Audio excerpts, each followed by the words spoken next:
Muito se fala sobre diabetes, mas nem sempre as pessoas sabem ao certo o que é essa doença, como evitá-la e tratá-la. E foi pensando nisso que o Sempre Feliz preparou um programa especial sobre o tema só para você. E, claro, a informação traz prevenção, traz conhecimento e traz transformação também, é o que a gente deseja. Quem vai nos explicar melhor sobre todo esse assunto, essa doença, é o vice-presidente da Sociedade Brasileira de Diabetes, Levimar Rocha Araújo. E a gente tem ainda o relato de dois diabéticos, né, que a gente pode dizer, Vinícius Maia e Rejane Domingos. Eles também vão compartilhar um pouquinho da sua história aqui conosco. Tudo bem, queridos? Tudo bem, Márcia. Obrigada por terem vindo. Sempre um prazer estar aqui com vocês. E tinha muito tempo que você não vinha, né? Tinha. Tá faltando de casa convite, nova. né? Pois é, a gente ficou esperando a casa nova ficar pronta, agora que a casa nova está pronta e a gente já está aqui há um tempinho. Que bom ter você, principalmente para esclarecer ainda mais, né? Que esse assunto sempre gera dúvidas. As pessoas, elas acham, de uma forma geral, a gente, né, que é leigo, diabetes é açúcar alto no sangue. Mas eu queria que você explicasse mesmo detalhadamente para a gente sobre diabetes, por favor. Vou falar que é um prazer muito grande estar aqui, realmente. A casa ficou linda, né? O telespectador é que acho que ganha, né? Com tudo isso. Na verdade, o diabetes é uma síndrome descrita antes de Cristo, né? Diabetes, a palavrinha diabetes vem do grego, significa passar através de. Passar através do rim significa urinar. Então, a palavrinha diabetes significa urinar, diabetes mellitus, que é o nome da doença, urinar doce. Nós temos mais de 12 tipos de diabetes, mas os mais conhecidos é o diabetes do tipo 1 e tipo 2. E você, na abertura, você falou muito bem, é uma doença relacionada ao açúcar, à glicose. Então, a hiperglicemia, muita gente fala assim, eu não tenho diabetes, não, eu tenho a glicose alta. É a mesma coisa, né? Uma glicemia acima de 126 em jejum já é diagnóstico de diabetes. Então, quando a gente não tem um hormôniozinho que a gente produz lá no pâncreas, que faz a entrada da glicose do sangue para dentro do corpo, ela faz essa transformação, e você falou muito bem da palavra transformação, é transformar o alimento em vida, em energia. E quando a gente perde essa capacidade de fazer essa transformação, a gente tem o diabetes. Esse hormônio é a insulina? É a insulina. Então, a gente chama de chave, né? Quando a gente perde essa insulina, igual aqui no caso do Márcio, da Rejane eu ainda não conheço, estou conhecendo aqui, mas o diabetes do tipo 1, ele para de produzir essa chave. É uma doença autoimune, destrói lá no pâncreas, né, essa chavezinha que faz a entrada da glicose para dentro do nosso corpo. Só esclarecendo, porque eu falei que era Vinícius, ele chama ele de Márcio, você deve estar assim, não estou entendendo nada, porque ele chama Márcio Vinícius. Verdade. Vinícius, Isso, né? Vinícius. Então, geralmente, um chama de Márcio, outro chama de Vinícius. Então, você sempre teve esse problema desde pequeno? Porque eu tenho uns amigos que a mãe queria um nome, tem dois casais, a mãe queria um nome e o pai queria outro, então eles puseram os dois nomes. Verdade, a mãe chama de um e o pai chama na do verdade, outro. foi exatamente isso que aconteceu. Meu nome era para ser Vinícius, apenas Vinícius. E na hora de registrar minha mãe na maternidade, acabou que meu pai falou, não, põe Márcio Vinícius, e assim ficou, né? Assim ficou, isso ficou uma boa combinação, ainda mais certeza. Márcio, né? Eu tenho que puxar a sardinha aqui para minha lata. Mas quando é que você descobriu, ou seus pais descobriram que você tinha diabetes, Vinícius? Então, Márcio, o meu caso foi o seguinte, eu sempre fui muito magrinho, sabe? Porém, com meus 11 anos de idade, eu fiquei muito magro, ia muito ao banheiro, bebia muita água. E é uma coisa que me incomodava, mas eu preferi lá não incomodar meus pais, sabe? Senão é uma coisa que pode passar, deve ser passageiro, só que não passava. Você mesmo como criança, 11 anos, já percebia que alguma coisa estava estranha? Eu já percebi que estava estranha, eu não tinha saliva na boca e isso me incomodava muito. Aí um dia eu falei com a minha mãe, vamos amanhã no médico, porque realmente isso está me atrapalhando já e eu estou ficando preocupado. Me incomodava muito na hora de dormir, por eu não ter uma saliva na boca. Levantar toda hora para ir ao banheiro. A questão de ir no banheiro com frequência. E isso acaba que comprometia o meu dia a dia, vamos dizer assim. Então, assim, no outro dia eu acordei de manhã, fomos no hospital de um amigo do meu pai, onde eu fiz uma série de exames e eu estava indo, inclusive, para uma festa de aniversário, após essa bateria de exames. Por ser amigo do meu pai, eu falei assim, não, pode ir que lá eu já te dou um ok, te falo mais ou menos o que está acontecendo com seu filho.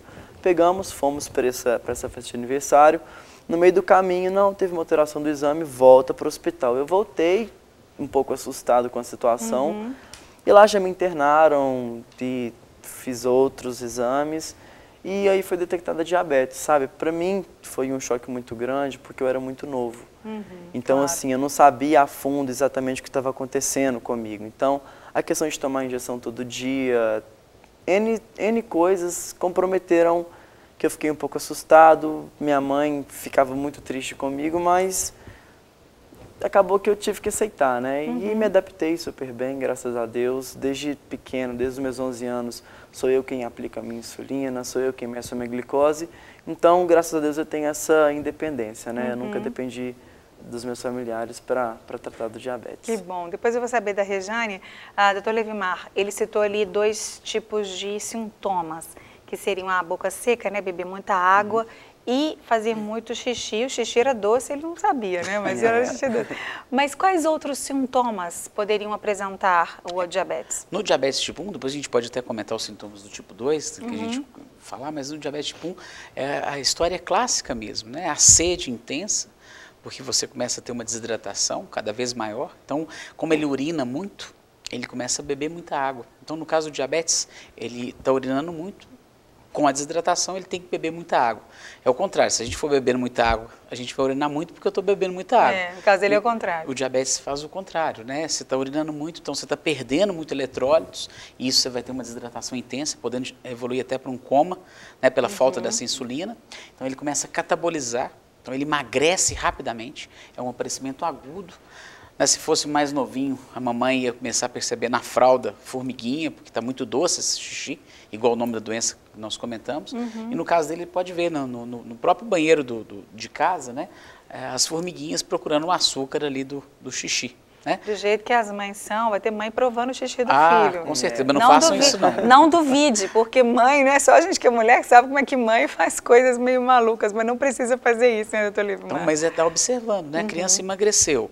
A salivação que ele falou, a boca fica seca pela desidratação, mas tem uma característica muito interessante que é o cheiro, né? Você, quando chega perto da boca da criança, tem aquele hálito cetônico que a gente chama. Fica um hálito que os livros descrevem como um hálito de maçã verde.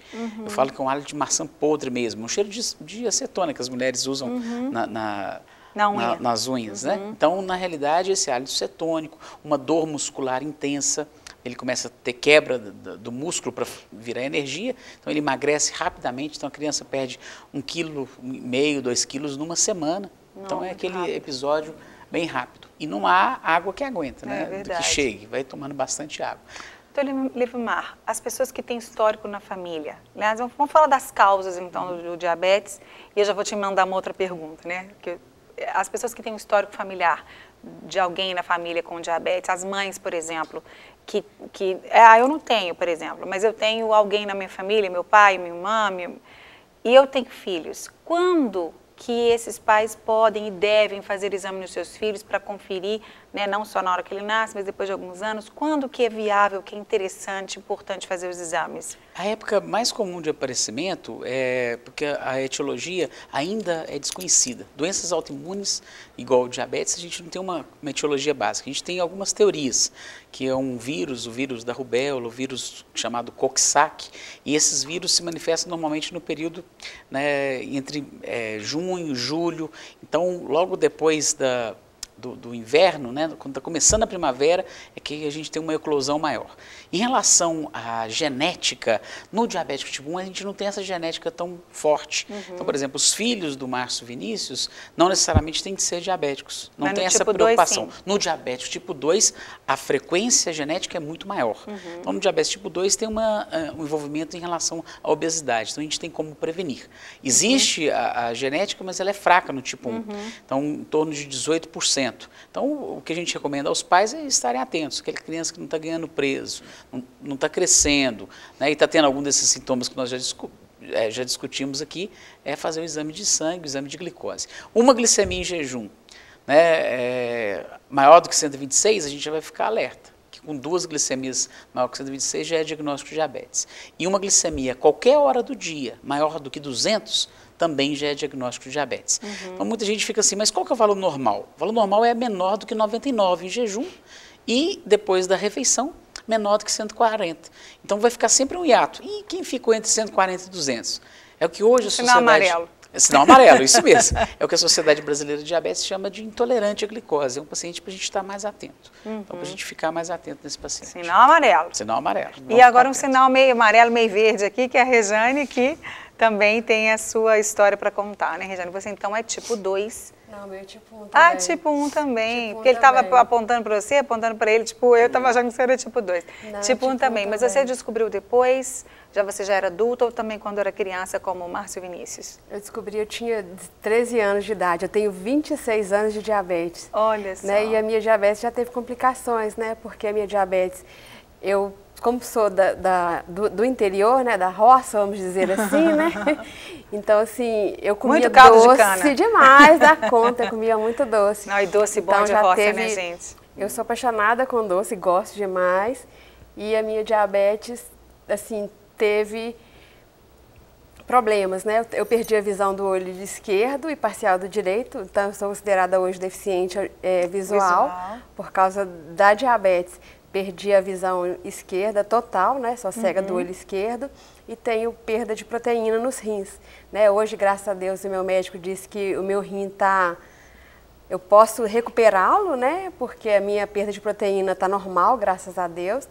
Mas assim, eu comia doce demais, mesmo depois que eu descobri, por isso tem 9 anos que eu perdi a visão.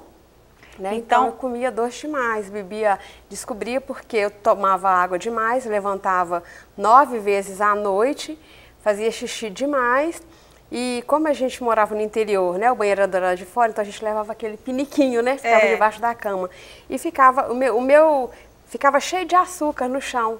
O meu xixi virava açúcar, porque porque secava, né, então ficava açúcar. Mas ninguém da sua família sabia, né? Talvez. Não sabia, porque a gente realmente não tem essa informação, ainda mais no interior, né? Antes, né? 26 anos atrás, como você disse. Hoje em dia, todo mundo já tem muito acesso à mídia, televisão, internet, em qualquer lugar que a gente vá, né? Mesmo nos interiores, né? Menorzinhos e tudo.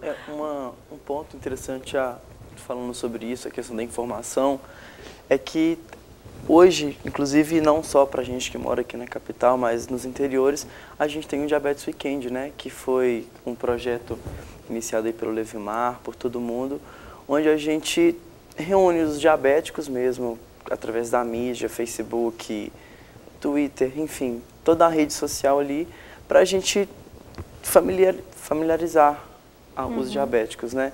Então, acontece geralmente 2, 3 vezes por ano. É muito legal porque são muitos diabetes que a gente conhece, pessoas que a gente nem espera. Um ajuda o outro, né? Um incentivo. E a gente troca muita informação. Então, assim, o diabético por si só, por não ser algo muito comum hoje em dia, fala, mas só eu que tenho, que chato. E na colônia serve isso que a gente volta uma outra pessoa, sabe? A gente dinâmica, brincadeira, diversão e muito conhecimento, né? Então é uma coisa interessante. Para o diabético se adaptar mesmo e aprender Vou ouvir mais da Rejane, mas você quer falar alguma coisa? Eu queria comentar, eu estou conhecendo a Rejane aqui agora, né, e também imaginei que ela fosse diabetes tipo 2, que eu imaginei que a gente traria aqui. Mas tem raridade que o diabetes tipo 1 é pouco frequente, né, em relação ao número de diabéticos que a gente tem no mundo. 90% dos diabéticos são diabetes tipo 2, apenas 10% são diabéticos tipo 1.